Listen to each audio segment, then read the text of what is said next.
तुम बहुत ज़्यादा कष्ट और दुख में जी रहे हो। अगर तुम्हें ऐसा लग रहा है कि ज़िंदगी ने तुम्हें बेवजह चुन लिया है तोड़ने के लिए, अगर तुम्हें तुम्हारे सवालों का कोई जवाब नहीं मिल रहा, तो मेरे बच्चे ध्यान से सुनो।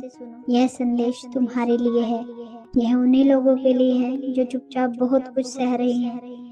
कई बार हम ऊपर से मुस्कुरा देते हैं, लेकिन अंदर ही अंदर रोज मरते रहते हैं। कई बार हम किसी से कुछ कहते भी नहीं हैं, बस भगवान से एक ही सवाल करते हैं, मेरे साथ ही ऐसा क्यों हो रहा है? मैंने तो कभी किसी का बिगाड़ा ही नहीं। आज उसी सवाल का जवाब है यह संदेश। मेरे बच्चे, मैं तुम्हें अभी एक कहानी सुनाने जा रही हूँ। ये मात्र एक कहानी नहीं है, यह तुम्हारे सभी प्रश्नों का उत्तर है। मेरे बच्चे, एक औरत थी, बहुत साधारण सी, कोई दिखावा नहीं करती थी, कोई बड़ी बड़ी बातें नहीं करती थी, लेकिन उसके जीवन में एक बहुत बड़ा कष्ट था। उसका पति उसे रोज मारता था, कभी गुस्से में, कभी बेवजह, कभी इसलिए मारता था क्योंकि वह औरत चुप रह जाती थी।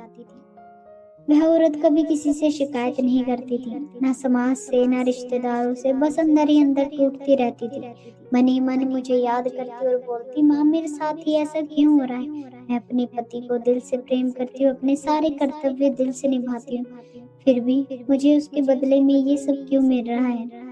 ये गलती क्या है? वह सवाल जो वह रोज करती थी, हर रात उसके मन में वही बात घूमती रहती थी। मैंने किसी का बुरा नहीं किया, मैं तो किसी का नुकसान भी नहीं पहुंचाती, फिर मेरी जिंदगी में ऐसा क्यों हो रहा है? कई दिनों तक यही सब चलता रहा, दर्द, सवाल, खामोशी।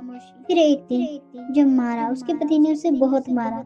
जब सहने की हद पार हो गई, तो वह रोते रोते बोली, माँ मैं अब थक चुकी हूँ, मेरे साथ ऐसा क्यों हो रहा है? उस दिन वह गुस्से में नहीं थी, बस वह थक चुकी थी, उसकी आत्मा टूट चुकी थी। थकान में उसकी आंख लग गई।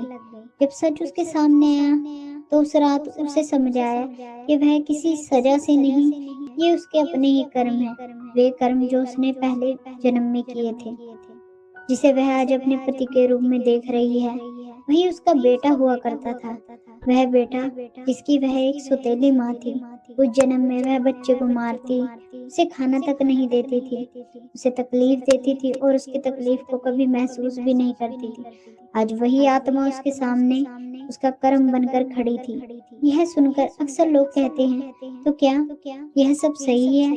किसी को मारना, बदला लेना, क्या ये सब हमारे कर्म होते हैं? मेरे बच्चे,